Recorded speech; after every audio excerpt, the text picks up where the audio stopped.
Lộ diện mạo bảnh bao ở đám cưới Sài Gòn sau khi lang thang khắp nơi tìm người. Hình ảnh Thương Tín bất ngờ xuất hiện tại một đám cưới ở thành phố Hồ Chí Minh khiến nhiều người không khỏi tò mò. Vừa qua, mạng xã hội lại xuất hiện hình ảnh Thương Tín diện áo vest bảnh bao xuất hiện tại một đám cưới ở thành phố Hồ Chí Minh. Được biết trước đó, nam nghệ sĩ đã đi lang thang ở nhiều nơi Phú Yên, Khánh Hòa, Đà Lạt tìm người khi trong túi chỉ còn 50.000 đồng nên khiến cho dân mạng không khỏi lo lắng. Liên lạc với nhạc sĩ Tô Hiếu, người cưu mang Thương Tín, ông cho biết Thương Tín có vào thành phố Hồ Chí Minh đi đám cưới con trai một người bạn chung của anh và nam diễn viên tại Thủ Đức. Theo đó, ngày 19 tháng 4, diễn viên Thương Tín đã chủ động gọi điện cho anh để xin show. Vì trước đó, Thương Tín liên tục đổi số điện thoại nên anh không thể nào liên lạc được. May mắn khi Thương Tín chủ động liên lạc, Tô Hiếu cũng có show đám cưới vào ngày 20 tháng 4 nên đã nhận lời cho Thương Tín. Nhanh chóng Thương Tín đã có mặt tại thành phố Hồ Chí Minh và tham gia như đúng lịch hẹn. Trong clip, nam diễn viên vô cùng vui vẻ, hát tặng chủ nhân đám cưới và khán giả. Được biết, người bạn đám cưới là bạn chung của Thương Tín và Tô Hiếu cũng thường xuyên giúp đỡ nam diễn viên. Sau khi kết thúc, Thương Tín đã vội đi nên Tô Hiếu không biết giờ đang ở đâu. Cách đây không lâu, Thương Tín lên video tố người cưu mang ông suốt 2 năm qua lợi dụng tên tuổi, ăn chặn tiền cát xê của ông. Ngay lập tức, nhạc sĩ Tô Hiếu tìm mọi cách để đối chất với đàn anh, làm sáng tỏ sự việc. Sau đó, Tô Hiếu công khai đoạn ghi âm Thương Tín phủ nhận ăn chặn tiền của mình. Thương Tín sau khi trở về quê, cuộc sống khó khăn nên nhiều lần nhờ Tô Hiếu giúp đỡ bản thân trở lại. Đặc biệt, vụ việc thiếu tiền đi taxi ở Lâm Đồng và gọi nhờ Tô Hiếu trả hộ khiến nam nhạc sĩ càng thương cảm Thương Tín hơn, dù trước đó anh bị đầu tố lợi dụng đàn anh. Việt bán biệt thự 100 tỷ về quê làm nông nay đưa con trở lại Sài Gòn. Hoa hậu Việt này được công chúng gọi là Hoa hậu nghiện đẻ của làng giải trí Việt. Hoa hậu Hồ Yến Oanh trở lại Sài Gòn sau nhiều năm về quê làm ruộng. Sau dịp Tết Nguyên đán 2024, Hoa hậu Hồ Yến Oanh cùng các con chuyển về thành phố Hồ Chí Minh ban đầu. Họ đến sinh sống tạm tại căn hộ của một người bạn thân thiết.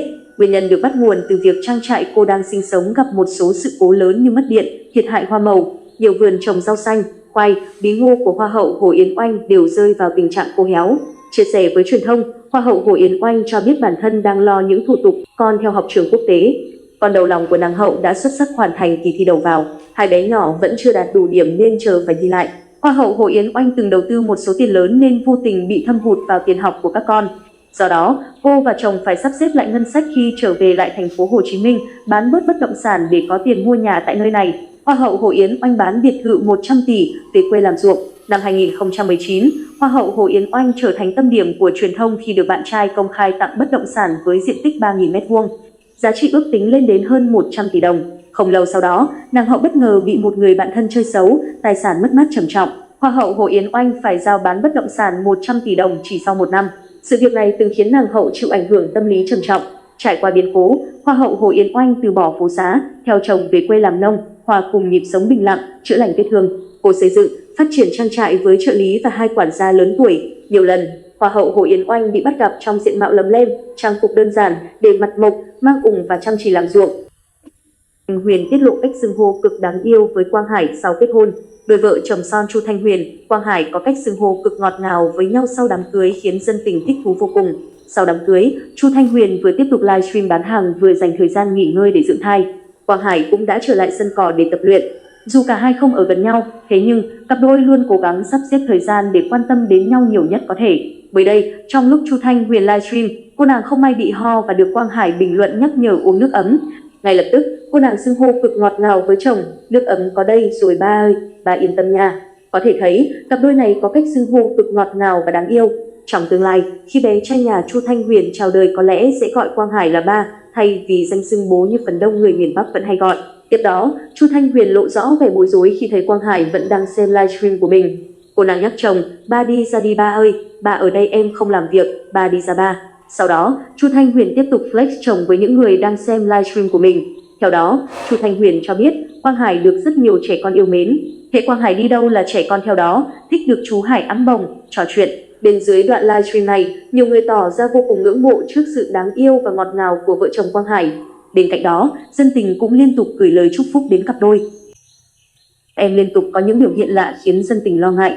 Nam em ngày càng khiến dân tình ngán ngẩm bởi những hành động khó hiểu, trêu trò. Tưởng rằng sau những ồn ào, vấp ngã, nam em sẽ trưởng thành hơn, suy nghĩ chín chắn hơn trong lời nói cũng như hoạt động nghệ thuật một cách nghiêm túc. Nhưng không, cô tiếp tục khiến nhiều người không khỏi ngán ngẩm bởi những hành động có phần thái quá, thậm chí vượt tầm kiểm soát, để rồi lại tiếp nhận không ít chỉ trích của dư luận. Nam em ngày càng lố bịch. Trong lần xuất hiện mới đây nhất trên mạng xã hội, cô liên tục có những hành động khó hiểu, pha trò một cách lố bịch, ai xem qua cũng tỏ ra ngán ngẩm. Nam em khiến công chúng sợ hãi khi chia sẻ đoạn clip ghi lại khoảnh khắc người đẹp Tiền Giang ngồi bên cạnh một gốc cây với trò ù òa.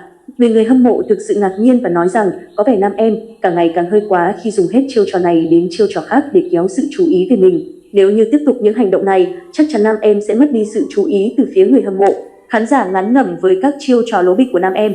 Sau khi bị phạt 37,5 triệu đồng, sáng ngày 9 tháng 4, nam em cùng quản lý Bùi Hữu Cường đã có mặt tại Sở Thông tin và Truyền thông Thành phố Hồ Chí Minh theo giấy triệu tập. Sau buổi làm việc, Sở Thông tin và Truyền thông Thành phố Hồ Chí Minh quyết định xử phạt hành chính tăng nặng đối với Hoa hậu đồng bằng sông Cửu Long, mức phạt là 10 triệu đồng. Nguyên nhân về việc hoạt động cung cấp thông tin trên các tài khoản mạng xã hội của nam em. Thời gian qua, nam em bị cộng đồng mạng chỉ trích sau động thái liên tục livestream, bóc phốt showbiz, phát ngôn gây sốc chưa được kiểm chứng. Đại diện Sở Thông tin và Truyền thông Thành phố Hồ Chí Minh cho biết đã khuyến cáo nam em trong lần vi phạm trước về việc nếu tái phạm hành vi gây ảnh hưởng đến mạng xã hội sẽ xem xét tình tiết tăng nặng theo quy định. Ngoài ra, phía Sở sẽ phối hợp với cơ quan chức năng để ngăn chặn hành vi theo quy định pháp luật. Hoa hậu Ý Nhi phản ứng thế nào trước tin đồn kết hôn của con gái? Trước tin đồn con gái kết hôn, ba của Hoa hậu Ý Nhi đã có những phản hồi chính thức với truyền thông. Phần tiểu sử của đương kim Miss World Việt Nam 2023 trên Wikipedia bất ngờ có sự thay đổi. Ở mục bạn đời của Hoa hậu Ý Nhi xuất hiện tên của bạn trai cô là Nguyễn Anh Kiệt. Ngay lập tức nhiều đồn đoán cho rằng Hoa hậu Ý Nhi đã bí mật kết hôn với bạn trai tại Úc. Ngay sau khi tin đồn lan truyền, phía công ty quản lý của Ý Nhi đã lên tiếng phủ nhận, đồng thời khẳng định điều này là sai sự thật. Về phía gia đình Ý Nhi, bố Ý Nhi cũng nhanh chóng phản hồi với truyền thông về tin đồn kết hôn của con gái. Ông cho biết việc Ý Nhi bí mật kết hôn là thông tin sai sự thật. Trong khi đó, bạn trai Ý Nhi, Nguyễn Anh Kiệt vẫn chưa có những động thái gì mới trên mạng xã hội sau khi tin đồn được lan truyền. Thời điểm đăng quang Miss World Việt Nam 2023, Huỳnh Trần Ý Nhi gây bất ngờ khi công khai chuyện có người yêu từ thời cấp 3. Nửa kia bằng tuổi Ý Nhi, hiện là sinh viên Đại học Kiến trúc Thành phố Hồ Chí Minh. Nàng hậu từng chia sẻ không ngại tiết lộ chuyện tình cảm với công chúng vì muốn sống thật. Tuy nhiên sau đó, Ý Nhi lại vướng phát ngôn vạ miệng về mối quan hệ tình cảm của mình và bạn trai khiến cô bị chỉ trích dữ dội. Giữa ồn ào, người yêu của Ý Nhi cũng lên tiếng bảo vệ bạn gái và mong khán giả có cái nhìn khách quan. Anh Kiệt viết trên mạng xã hội, giữa tụi mình không đơn thuần là tình cảm như mới quen biết mà ở đó còn có thấu hiểu và thông cảm cho nhau. Những gì mọi người xem được chỉ là một phần trong cuộc phỏng vấn, bản thân mình không hề có suy nghĩ tiêu cực. Mong mọi người có cái nhìn khách quan và vẫn chọn yêu thương Nhi.